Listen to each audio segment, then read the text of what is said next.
Risk assessment and मिजिटेसन भन्ने छ। यो कुरा पनि हामीहरूले अगाडि पढेकै कुरा हो है। तिमीलाई याद छ ग्याप एनालाइसिस भन्ने पढेको थियो, कसैलाई याद छ ग्याप एनालाइसिस?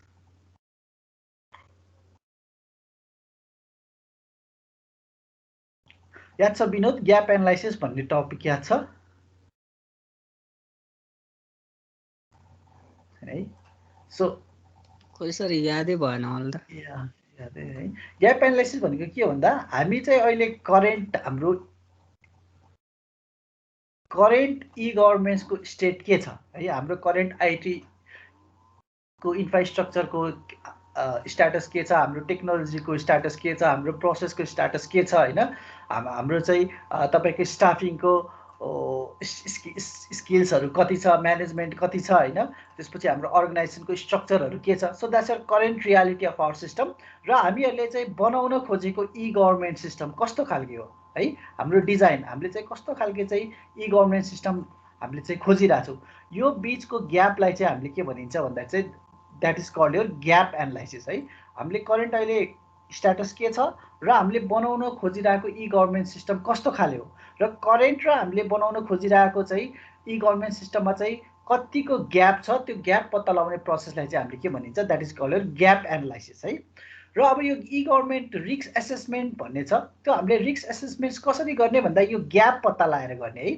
सो ग्याप भनेको अभियसली यो हाम्रो चाहिँ यो आइटिपिओएसएमओ यसको चाहिँ सबै चाहिँ के गर्नु पर्यो, इच एन्ड इन्डिभिजुअल डाइमेन्सनमा चाहिँ ग्याप पत्ता लगाउने है। सो फर इक्जाम्पल अहिले करेन्टली हामीले युज गरिरहेको टेक्नोलोजी के हो टीको बारेमा, र हामीले इम्प्लिमेन्ट गर्ने टेक्नोलोजी के हो है। सो त्यो टी डिमेन्सनको बारेमा चाहिँ के गर्नु पर्यो भन्दाखेरि चाहिँ हामीले चाहिँ अब ग्याप पत्ता लगाउनु पर्यो है। सो फर इक्जाम्पल अहिले हामीले युज गरिरहेको टेक्नोलोजीको स्ट्याटस के छ, 1 छ, र हामीले खोजेको टेक्नोलोजी चाहिँ कस्तो हो भन्दा सबभन्दा हाइएस्ट लेभल अफ टेक्नोलोजी हो। लेट्स चाहिँ त्यसलाई एउटा न्युमेरिकल भ्यालु दिउँ, त्यो चाहिँ के भयो 9 है।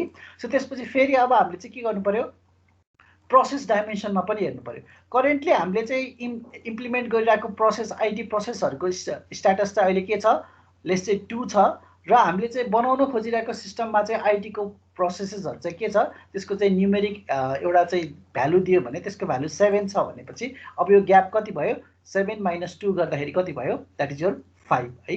सो हाम्रो टेक्नोलोजीमा चाहिँ के भयो, 9 - 1 गरेपछि 8 आउने भयो। र सिमिलरली अब हाम्रो एस भनेको स्टाफ है। सो स्टाफ अनि स्किल्स है। सो करेन्टली हाम्रो स्टाफको स्किल्स इन आइटी होइन कति छ भन्दा लेभल 3 छ अरे है। अहिले करेन्टली हाम्रो इम्प्लिमेन्ट गरिरहेको ई गभर्मेन्ट सिस्टममा, र जुन हामीले ई गभर्मेन्ट सिस्टम बनाउन खोज्दैछौँ नि, त्यो बनाउन खोजेको ई गभर्मेन्ट सिस्टम चलाउनलाई चाहिँ आइटीको स्किल्सहरू चाहिँ हाम्रो कति हुनु पर्यो भन्दा चाहिँ लेभल 6 हुनु पर्यो अरे फर इक्जाम्पल। भन्ने बित्तिकै अब ग्याप कति भयो, अहिले हाम्रो करेन्टली चाहिँ हाम्रो स्किल्स कति रहेछ, हाम्रो इम्प्लोयरहरूको स्किल्स 3 छ, र हामीले बनाउन खोजिरहेको ई गभर्मेन्ट सिस्टममा चाहिँ इम्प्लोइको स्किल्स कति चाहिन्छ, 6 चाहियो भनेपछि अब यो ग्याप कति भयो, 6 - 3 भनेपछि 3 है। सो यसरी हरेक डिमेन्सनमा आइटिपिओएसएमओ मोडलको चाहिँ हरेक डिमेन्सनमा चाहिँ के छ भन्दाखेरि चाहिँ त्यसको चाहिँ ग्याप पत्ता लगाउने इन न्युमेरिक भ्यालु है। अनि त्यो ग्यापलाई चाहिँ के गर्ने, एड गर्ने है। सो त्यो एड गरिसकेपछि you will get an overall rating है। त्यो रेटिङ पाइन्छ, र रेटिङमा चाहिँ जति चाहिँ तिम्रो रेटिङ चाहिँ कम आयो नि, ग्यापको भ्यालु जति कम आयो त्यति चाहिँ ई गभर्मेन्ट सिस्टम सक्सेस हुने चाहिँ के हुन्छ, चान्सेसहरू हाई हुन्छ। र जति चाहिँ तिम्रो चाहिँ ई गभर्मेन्ट सिस्टमको चाहिँ हामीले ग्याप एनालाइसिस गर्दाखेरि रेटिङ जति हाई आयो नि, त्यति चाहिँ ई गभर्मेन्ट सिस्टम चाहिँ फेल हुने चाहिँ चान्सेस के हुन्छ, हाई हुन्छ। र यसलाई मिजिटेट गर्ने भनेको चाहिँ हामीले यो ग्यापमा आउने यो न्युमेरिक भ्यालुलाई चाहिँ सकेसम्म के गर्नु पर्यो, कम गर्नु पर्यो है। So that is the mitigation. Mitigation भनेको हामीले यो ग्यापलाई चाहिँ के गर्नु पर्यो, सकेसम्म चाहिँ कम गराउनु पर्यो है। सो फर इक्जाम्पल यसरी हेर्दा पनि हाम्रो आइटी स्किल्स चाहिँ अब हाम्रो इम्प्लोइलाई अहिले चाहिँ कति छ, 3 छ, र हामीले बनाउन खोजेको सिस्टममा चाहिँ आइटीको स्किल्स चाहिँ इम्प्लोइलाई 10 चाहिन्छ भने there will be higher chance of failure, किनकि अहिले ग्याप के छ तपाईँको चाहिँ 10 - 7 भनेपछि 10 - 3 भनेपछि 7 को ग्याप छ है। तर कम्पेरिटिभली अब यो चाहिँ 7 भनेको that's a very high number. So यसलाई चाहिँ हाई रिस्क भयो। अब यो रिस्क घटाउने के गर्ने भन्दाखेरि चाहिँ अहिले हाम्रो करेन्टली स्टाफको चाहिँ स्किल्स 3 छ भने हामीले बनाउन खोजेको ई गभर्मेन्ट सिस्टममा चाहिँ स्टाफको स्किल्स चाहिँ कति चाहियोस् भन्दाखेरि 4 चाहियोस् के भनेपछि अलिकति सिम्पलर खालके ई गभर्मेन्ट सिस्टम बनाउने है। सो अहिले चाहिँ एकदम सिम्पल छ। एकैचोटि हाई लेभल बनाउन खोज्यो भने त स्किल्स के हुने भयो, हाम्रो इम्प्लोइमा अहिले करेन्टली भएको स्किल्स र चाहिने स्किल्समा चाहिँ एकदम हाई नम्बर अफ ग्याप हुने भयो। सो त्यसले गर्दाखेरि चाहिँ के हुने भयो, सिस्टम फेल हुने चाहिँ हायर प्रोबेबिलिटी भयो। सो त्यही भएर ई गभर्मेन्ट सिस्टम बनाउँदाखेरि के हुनु पर्यो भन्दा चाहिँ करेन्ट स्टेट र डिजाइन स्टेटमा चाहिँ के हुनु पर्यो, सकेसम्म चाहिँ ग्याप के हुनु पर्यो, कम हुनु पर्यो है। So that is the mitigation process. र रिस्क एसेसमेन्ट गर्ने भनेको पनि यो ग्याप चाहिँ पत्ता लगाएर है। सो हरेक डिमेन्सनमा, इन्फर्मेसनको, टेक्नोलोजीको, प्रोसेसको होइन, सबै डिमेन्सनमा चाहिँ ग्याप पत्ता लगाउने र त्यो ग्याप पत्ता लगाइसकेपछि आएको न्युमेरिक भ्यालुलाई जोड दिने र जोड्दाखेरि यदि हाई भ्यालु आयो भने चाहिँ हाई रिस्क हुनेछ र यदि लो भ्यालु आयो भने चाहिँ इट इज लो रिस्क हुनेछ है। र अनि यसलाई मिजिटेट गर्ने भनेको तिमीहरूले के गर्नु पर्यो भन्दा चाहिँ यो रेटिङलाई चाहिँ तिमीहरूले के गर्नु पर्यो, घटाउनु पर्यो। ओके, सो रेटिङ चाहिँ कसरी घटाउने भन्दाखेरि चाहिँ हामीले चाहिँ करेन्ट लेभल र हामीले खोजेको लेभलमा चाहिँ एकदम ड्रास्टिकल्ली चाहिँ चेन्ज नगर्ने के। सो अलिकति थोरै चेन्ज गरेर लयो भने चाहिँ that e government system will have a high chances of being successful. Okay, अगाडि हामीले ग्याप उसमा पढेकै कुराहरू। सो अब तपाईँको e government system construction and implementation फेजमा पुग्यो। अब त्यो फेजमा चाहिँ के हुने भयो भन्दा अस्ति हिजो पनि हामीले डिस्कसन गऱ्यो होला। सो कन्स्ट्रक्सन फेजमा चाहिँ के गर्छौँ, हामीहरूले सिस्टमलाई चाहिँ एक्चुअल डेभलपमेन्ट गर्छौँ है, प्रोग्रामिङ गर्ने हो अथवा चाहिँ तिम्रो इन्डिभिजुअल कम्पोनेन्ट्सहरू बनाएर चाहिँ त्यसलाई इन्टिग्रेट गर्ने हो। त्यसपछि प्रोग्रामिङ गरिसकेपछि के गर्छौँ, त्यो सिस्टमलाई चाहिँ हामीले टेस्टिङ गर्छौँ, different types of testing method पत्ता लगाएर। र त्यसपछि त्यो सिस्टमको चाहिँ के गर्नु पर्यो भन्दा चाहिँ हामीले म्यानुअल अथवा चाहिँ डकुमेन्टेसन बनाउनु पर्यो। सो कन्स्ट्रक्सन गरिसकेपछि अब त्यसलाई लगेर के गर्नु पर्यो, इम्प्लिमेन्टेसन अथवा इन्स्टलेसन गर्नु पर्यो है। सो यदि इफ यु रिमेम्बर अगाडि तिमीहरूले स्याट पढ्दाखेरि so different types of installation मेथड्सहरू पढेको थियो होला। सो त्यसमा चाहिँ हाम्रो चाहिँ के छ भन्दा majorly we have got your 3 types of installation method है। सो फर्स्टमा भनेको डिरेक्ट इन्स्टलेसन। सो डिरेक्ट इन्स्टलेसनमा के हुन्छ, हाम्रो ओल्ड सिस्टम के भइरहेछ, चलिरहेछ है, ओल्ड सिस्टम चलिरहेछ, त्यसमा ल्याएर चाहिँ हामीले न्यू सिस्टमलाई चाहिँ इन्स्टल गर्छौँ र न्यू सिस्टम इन्स्टल गरेर सकिसकेपछि के गरिदिन्छौँ भन्दा चाहिँ ओल्ड सिस्टमलाई हामीले बन्द गरिदिन्छौँ र and we completely move towards your new system. Okay है। सो यसरी मुभ गर्दाखेरि के भयो भन्दा चाहिँ इन्स्ट्यान्टली हामी ओल्ड सिस्टमबाट के भयो, न्यू सिस्टममा गयो है। सो चेन्ज चाहिँ इन्स्ट्यान्टेनियस भयो। अब त्यसले एउटा अलिकति के प्रब्लम हुनसक्छ भने अब यो न्यू सिस्टममा चाहिँ बगहरू आयो भने अब हामीले यो न्यू सिस्टम चाहिँ के गर्नु पाउनु भएन, चलाउन पाउने भएनौँ है। सो न्यू सिस्टम इन्स्टल गर्ने बित्तिकै if there are different bugs, त्यो भयो भने चाहिँ यो अब हामीले चाहिँ न्यू सिस्टममा प्रब्लम आउँदाखेरि चाहिँ हामीहरूले त्यो सिस्टम चाहिँ चलाउन पाउने भएन है। त्यसको एउटा चाहिँ अल्टरनेट मेथड भनेको चाहिँ प्यारलल इन्स्टलेसन है। सो प्यारलल इन्स्टलेसनमा चाहिँ हामीहरूले के गर्छौँ भन्दाखेरि चाहिँ हाम्रो करेन्ट सिस्टम चलाइरहेछौँ र करेन्ट सिस्टममा similar to your direct installation हामीले नयाँ सिस्टमलाई चाहिँ इन्स्टल गर्छौँ र इन्स्टल गरेर सकिसकेपछि के गर्छौँ भन्दाखेरि चाहिँ हामीले प्यारलली नयाँ सिस्टम पनि चलाउँछौँ र ओल्ड सिस्टम पनि चलाउँछौँ है। सो करेन्ट सिस्टम, अहिले चलाइरहेको सिस्टम र नयाँ सिस्टमलाई हामीले प्यारलली चलाउँछौँ र यसरी गर्दा फाइदा के भयो भने नयाँ सिस्टममा केही प्रब्लम आएर नयाँ सिस्टम चलाउन मिलेन भने हामीले आफ्नो काम चाहिँ के गर्न मिल्यो, ओल्ड सिस्टम अथवा चाहिँ करेन्ट सिस्टममा चाहिँ हामीहरूले काम गर्न सक्ने भयो है। सो न्यू सिस्टममा केही प्रब्लम आयो भने त्यो प्रब्लम चाहिँ हामीले सर्ट आउट गर्न सक्यौँ। सर्ट आउट गर्ने बेलासम्म हामीले यदि त्यो सिस्टम चलाउन मिल्दैन भने we can do our task in old system. र जब चाहिँ न्यू सिस्टम चाहिँ कम्प्लिटली बग फ्री हुन्छ, त्यो बग फ्री भइसकेपछि हामीले पुरानो सिस्टमलाई कम्प्लिटली अफ गरिदिन्छौँ र नयाँ सिस्टम चाहिँ हामीहरूले के गर्छौँ, चलाउँछौँ है। So parallel installation is a little beet better than your direct installation है। अर्को फेज इन्स्टलेसन भन्ने छ। सो फेज इन्स्टलेसनमा के छ भन्दाखेरि चाहिँ हाम्रो ओल्ड सिस्टम छ। सो यो चाहिँ हाम्रो पुरै यो एउटा सिस्टमको सबै कम्पोनेन्ट हो भन्ने सम्झ। फर इक्जाम्पल यसरी गराइदिन्छु म। सो यो एउटा सानो ओल्ड सिस्टममा चाहिँ के रहेछ भन्दाखेरि चाहिँ हाम्रो लेट्स चाहिँ 1 2 3 4 वटा कम्पोनेन्ट रहेछ है। सो हामीले नयाँ सिस्टम चाहिँ इन्स्टल गर्छौँ र नयाँ सिस्टम इन्स्टल गरिसकेपछि यो ओल्ड सिस्टमको चाहिँ 4 वटा कम्पोनेन्ट अथवा 4 वटा चाहिँ तिमीहरूको पार्ट छ भने एउटा पार्टलाई मात्र के गर्छौँ, न्यू सिस्टमले चाहिँ के गरिदिन्छौँ, चेन्ज गरिदिन्छौँ है। सो 4 वटा कम्पोनेन्ट छ भने 3टा कम्पोनेन्ट पुरानो चाहिँ ओल्डै चलाइराख्ने र एउटा नयाँ कम्पोनेन्ट चाहिँ के गर्ने, न्यू सिस्टमबाट इन्ट्रोड्युस गर्ने। यो कम्पोनेन्टलाई चलाउँछौँ, यसमा केही बग आयो भने त्यसलाई के गर्छौँ, सर्ट आउट गरेर जब यो न्यू कम्पोनेन्ट चाहिँ कम्प्लिटली बग फ्री हुन्छ नि, त्यसपछि अब हामीले चाहिँ के गर्छौँ, ओल्ड कम्पोनेन्टको चाहिँ ओल्ड सिस्टमको चाहिँ अर्को कम्पोनेन्टलाई चाहिँ न्यू सिस्टमको कम्पोनेन्टले के गरिदिन्छौँ, रिप्लेस गरिदिन्छौँ है। सो हेर त के हुने भयो भन्दा फेजमा सो एकैचोटि ओल्ड सिस्टमलाई चाहिँ हामीले चेन्ज गर्दैनौँ कि ओल्ड सिस्टमको एउटा कम्पोनेन्ट लिन्छौँ, त्यो कम्पोनेन्टलाई नयाँ सिस्टमको कम्पोनेन्टले रिप्लेस गर्छौँ, त्यसपछि ओल्ड सिस्टमको अर्को कम्पोनेन्ट लिन्छौँ, त्यो कम्पोनेन्टलाई फेरि न्यू सिस्टमको चाहिँ नयाँ कम्पोनेन्टले चाहिँ रिप्लेस गर्दै जान्छौँ है। So that is called your phased installation or phased functional approach है। त्यसमा चाहिँ डिरेक्टली चाहिँ तिमीहरूको चाहिँ रिप्लेसमेन्ट हुँदैन, पार्सली ग्रेजुअली चाहिँ हामीले के गर्छौँ भन्दाखेरि चाहिँ ओल्ड सिस्टमलाई चाहिँ न्यू सिस्टमले चाहिँ के गर्छौँ रिप्लेस गर्दै जान्छौँ। So that is your phased functional approach है, अथवा चाहिँ तिमीहरूको फेज्ड इन्स्टलेसन भनेर पढ्यो होला। याद छ यो विनोद, याद छ यो पढेको कि बिर्सिसक्यो? Different types of installation methods याद छ सर अलिअलि। यही त्यही कुराहरू नै हो है। मैले भने यो तिमीहरूको लास्टको च्याप्टर भनेको इट्स लाइक त्यो तिमीहरूको स्याडमा पढेको सबै टपिकहरूको चाहिँ एउटा रिभिजन जस्तै हो। सो सेम थिङ है। सो तिमीहरूले स्याडमा पढेकै कुराहरूलाई चाहिँ अब यहाँ चाहिँ तिमीहरूले इक्जाम्पल दिएर चाहिँ एक्सप्लेन गर्नु पर्यो है। यो ई गभर्मेन्ट हाइब्रिड्स भन्ने छ है। सो ई गभर्मेन्ट्स हाइब्रिडले के भन्छ भन्दा चाहिँ हामीले different types of e government मेथड्सहरू पढ्यो है। सो त्यो ई गभर्मेन्ट्स हाइब्रिडले बेसिकली के भन्छ भन्दा चाहिँ there are different ways or different methods in which you can implement your e government system है।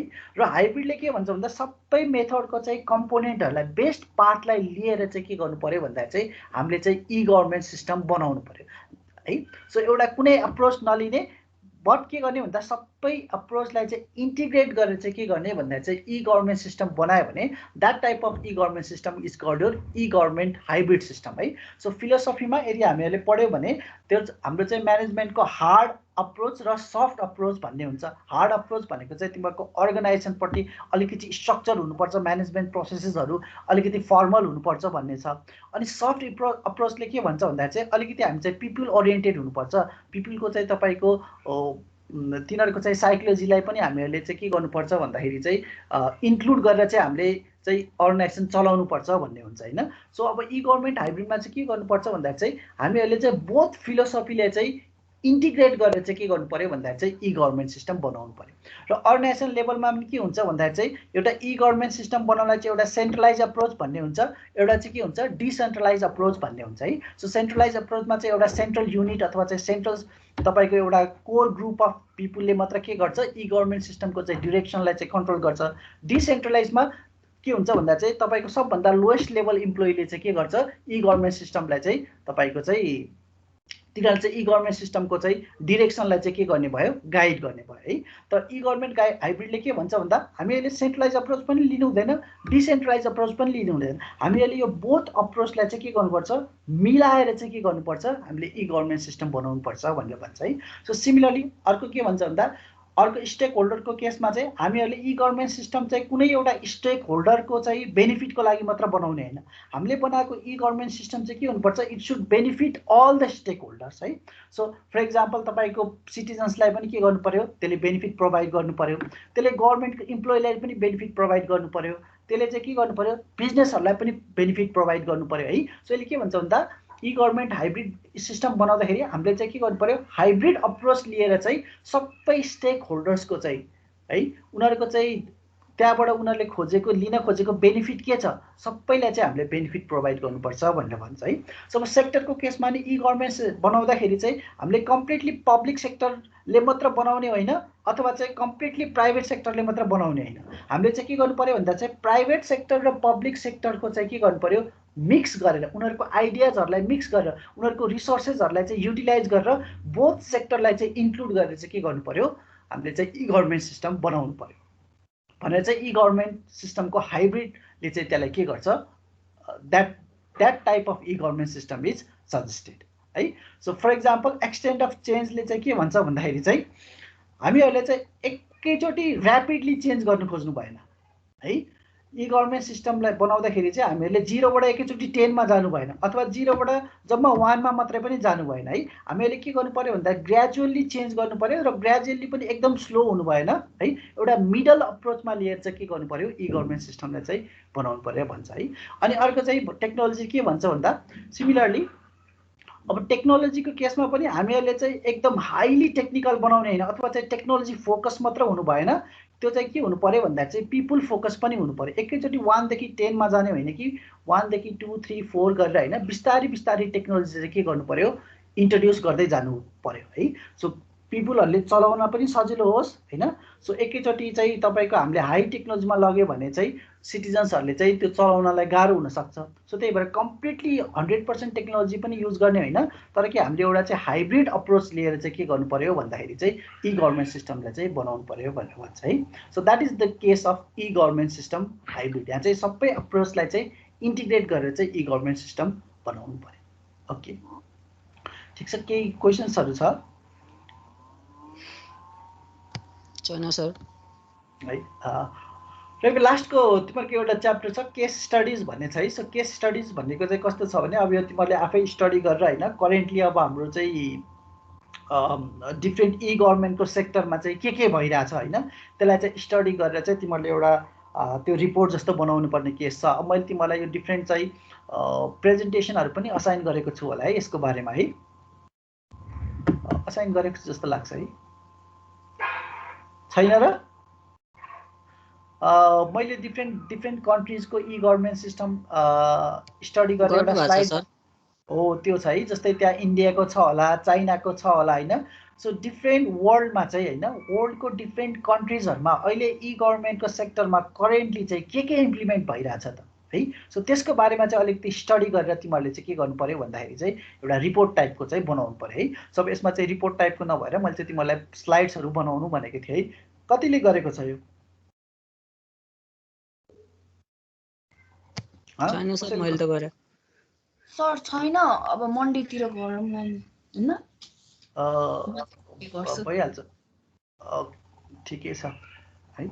सो एउटा साइबर लजहरूको बारेमा थियो होला, अनि तिमीहरूको शङ्करलाई मैले इन्डियाको बारेमा दिएको थिएँ होला, विनोदलाई पनि इन्डियाको बारेमा थियो होला, कुञ्जनलाई चाइनाको बारेमा थियो होला होइन। तिमीहरूले चाहिँ त्यो अहिले करेन्टली चाहिँ के भइरहेछ होइन, त्यो करेन्ट वर्ल्डको डिफ्रेन्ट कन्ट्रिजहरूमा ई गभर्मेन्टको सेक्टरमा त्यो पत्ता लगाएर चाहिँ एउटा रिपोर्ट टाइपको अथवा चाहिँ हाम्रो केसमा चाहिँ स्लाइडहरू बनाउनु पर्यो है। सो इक्जाममा सोध्यो भने चाहिँ के गर्नु पर्यो भन्दाखेरि चाहिँ अब तिमीहरूले चाहिँ डिफ्रेन्ट कन्ट्रिजमा के भइरहेछ त्यसको बारेमा चाहिँ लेख्नु पर्यो। अब तिमीहरूले त्यो स्टडी गरिरहेको छैन भने अलिकति चाहिँ लजिक लगाएर होइन, सो करेन्टली के इम्प्लिमेन्ट भइरहेछ त्यो गेस गरेर भए पनि लेख्नु पर्यो है, खाली छोडेर चाहिँ आउनु भएन। सो फर इक्जाम्पल तिमीहरूलाई चाहिँ इस्टोनियाको केसमा चाहिँ ई गभर्मेन्ट सिस्टममा के भइरहेछ भनेर सोध्यो भने अलिकति ई गभर्मेन्ट सिस्टममा हुने पर्ने कुराहरू के हो होइन, त्यो कुरालाई चाहिँ इन्क्लुड गरेर चाहिँ एन्सरमा लेखिदिनु पर्यो है, ब्ल्याङ्क आएर नछोड्ने। कुनै पनि देशको ई गभर्मेन्टको सिस्टमको बारेमा सोध्यो भने अब ई गभर्मेन्ट इम्प्लिमेन्ट गर्दाखेरि त जुन देशमा इम्प्लिमेन्ट गरे पनि गर्ने कुराहरू त त्यही हो, the goal of the e government is the same है। सो त्यसलाई अलिकति इन्क्लुड गरेर चाहिँ तिमीहरूले एन्सर चाहिँ खाली छोड्नु भएन, जुन कन्ट्रीको सोधे पनि त्यसको बारेमा चाहिँ लेख्नु पर्यो। ओके,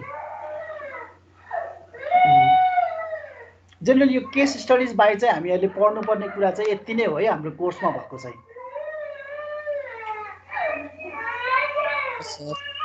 है।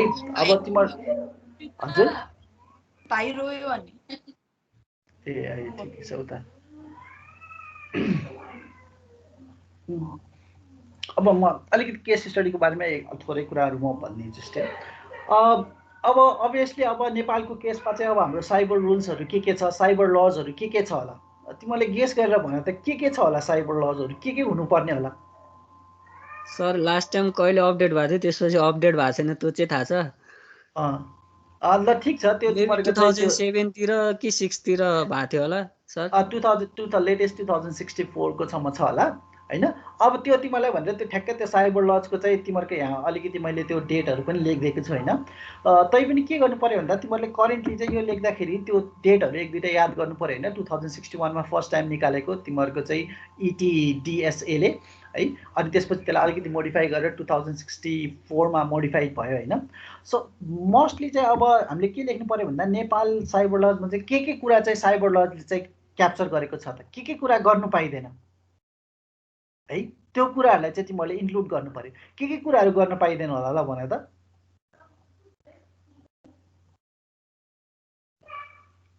विनोद सर ह्याकिङ नै होला एउटा त मेन। ह्याकिङ गर्न पाइदैन, सामाजिक सञ्जालमा चाहिँ अरूहरूलाई चाहिँ त्यत्तिकै आरोपहरू लाउनु पाइदैन हैन। सो यस्तो कुराहरू छ कि है। सो यो तिमीहरूको चाहिँ यो सबभन्दा लेटेस्ट तिमीले भन्यौ 2063 64 2007 8 मा चाहिँ तिमीहरूको यो चाहिँ त्योभन्दा पछि चाहिँ यो अपडेटेड भएको छैन है। सो कमन पनिसमेन्ट के छ भन्दाखेरि यसो यसो हेरौँ न त है।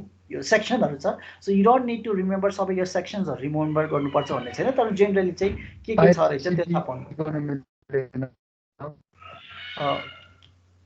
के भन्यौ शङ्कर? शङ्कर नो साउन्ड है। ल यस्तो पाइरेसी डिस्ट्रक्सन होइन, कम्प्युटरको सोर्स कोड गर्न पाइँदैन रहेछ होइन, पाइरेसी गर्न पाइँदैन। यदि गर्यो भने चाहिँ के हुने रहेछ भन्दा चाहिँ 3 इयर्ससम्म चाहिँ जेल सजाय अथवा चाहिँ 2 लाख रुपियाँ चाहिँ हामीले के गर्नु पर्दो रहेछ, पेनाल्टी तिर्नु पर्दो रहेछ है। सो अनअथराइज एक्सेस गर्नु भएन।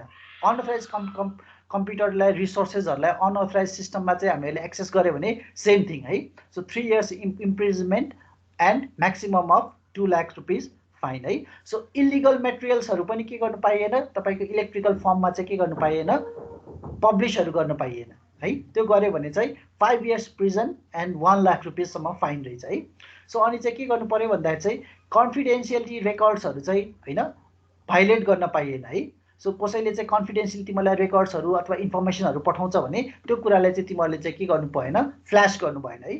त्यो फ्ल्यास गर्यो भने that is your 2 years in jail or your 10,000 rupees fine है। सो फल्स स्टेटमेन्टहरू दिनु भएन है। इलेक्ट्रोनिक मिडियामा चाहिँ तिमीहरूले चाहिँ कुनै पनि फल्स स्टेटमेन्टहरू गर्यो भने that is your 2 years jail time and your 1 lakh rupees of fine है। सो यो कुराहरू चाहिँ एकदम त्यो तिमीहरूले यो सेक्सनहरू याद गर्नु पर्दैन, but you have to know this. Generally चाहिँ यो गऱ्यो भने साइबर लजले चाहिँ यो कुरालाई चाहिँ क्याप्चर गर्छ भनेर चाहिँ तिमीहरूले लेख्नु पर्यो है। सो यो बाइक स्टडी गर्दा तिमीहरूले अरू केहीहरू पनि पत्ता लगायो भने त्यसलाई पनि तिमीहरूले चाहिँ इन्क्लुड गर्दा हुन्छ है। त्यसपछि एउटा यो छ ई गभर्मेन्ट मास्टर प्लान भन्ने छ है। सो यो के होला, ई गभर्मेन्ट मास्टर प्लान भनेको चाहिँ के होला? यसो तिमीहरूले यो नसुने पनि के हो जस्तो लाग्छ तिमीहरूको टाइटलबाट चाहिँ यो ई गभर्मेन्ट मास्टर प्लानले चाहिँ के गर्छ जस्तो लाग्छ होला अनिशा? मलाई चाहिँ यो ई गभर्मेन्टले चाहिँ होइन, ई गभर्मेन्ट लाइक डिफ्रेन्ट सेक्टरमा चाहिँ कसरी चाहिँ इम्प्लिमेन्ट गर्यो त्यो सबै कुरालाई चाहिँ कसरी सेन्ट्रलाइज गर्ने जस्तो लाग्छ मलाई चाहिँ। हो एक्ज्याक्टली है, यही हो ई गभर्मेन्ट मास्टर प्लान भनेको चाहिँ। तिम्रो अब जिल्लामा हुन्छ, गाउँपालिकामा हुन्छ के होइन, सबैमा चाहिँ हामीले के गर्नु पर्यो, ई गभर्मेन्ट सिस्टम युज गरेर चाहिँ त्यसलाई एउटा सेन्ट्रलाइज सिस्टममा चाहिँ बनाएर चाहिँ के गर्नु पर्यो, ई गभर्मेन्ट सिस्टमलाई चाहिँ हरेक तहको ई गभर्मेन्ट सिस्टमलाई चाहिँ हामीले के गर्नु पर्यो, मर्ज गर्नु पर्यो। मर्ज गरेर चाहिँ हरेक क्षेत्रका है तपाईँको चाहिँ बिजनेसदेखि लिएर सिटिजन्सदेखि लिएर सबैले चाहिँ के गर्नु पर्यो, सरल रूपमा चाहिँ ई गभर्मेन्ट सिस्टम चाहिँ के गर्नु पर्यो, इम्प्लिमेन्ट अथवा युज गर्न पाउनु पर्यो। That is the e government master plan है। So that is the master plan. अनि मास्टर प्लानको चाहिँ तिमीहरूको एउटा यो चाहिँ तिमीहरूको that is the motto or statement भन्ने छ है। Make all government services accessible to the common man in his locality through common service delivery outlets and ensure efficiency, transparency and reliability of services at affordable cost to realize the basic needs of common man है।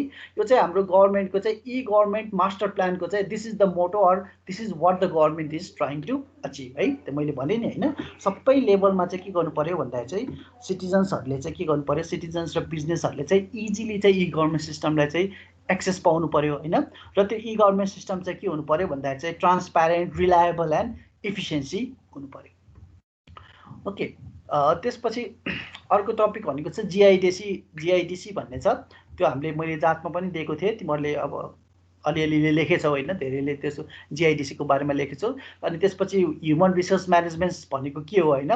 So and what are the current human resource management software in use होइन। त्यसपछि different e government status around the world, यसको बारेमा चाहिँ तिमीहरूले अलिकति यसो हेर्नु पर्यो है। यो चाहिँ मैले दिएको छु, जिआइडिसी भन्ने हामीहरूले गरिहाल्यौँ। अनि ह्युमन रिसोर्स म्यानेजमेन्ट सफ्टवेयर भन्ने छ। सो ह्युमन रिसोर्स म्यानेजमेन्ट भनेको के हो र यो human resource management software use गर्यो भने के इजी हुन्छ त है। How does human resource management software helps a human resource manager है। के होला यो ह्युमन रिसोर्स म्यानेजमेन्ट सफ्टवेयर भनेको चाहिँ के गर्छ होला यसले? स्मारिका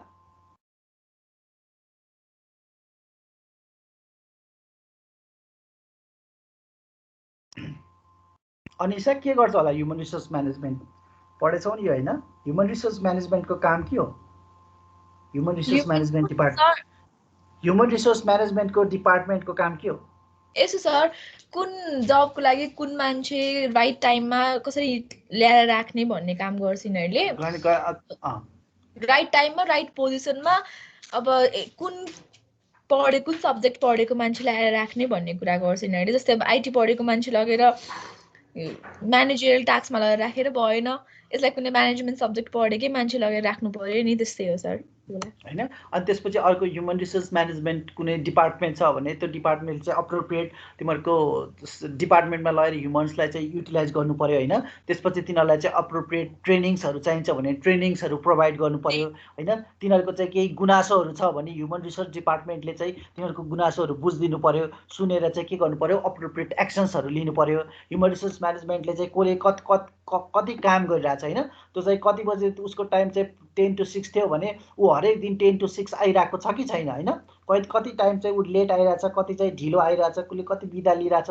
उसको पर्फर्मेन्स लेभलहरू कस्तो छ त्यो आधारमा चाहिँ उसलाई चाहिँ अब प्रमोसनको लागि चाहिँ रेकमेन्ड गर्ने यो सबै कामहरू चाहिँ ह्युमन रिसोर्स म्यानेजमेन्टले गर्ने भयो र यो ह्युमन रिसोर्स म्यानेजमेन्टले गर्ने कामहरूलाई चाहिँ फसिलिटेट गर्न युज हुने सफ्टवेयर चाहिँ के हो that are called your human resource management softwares okay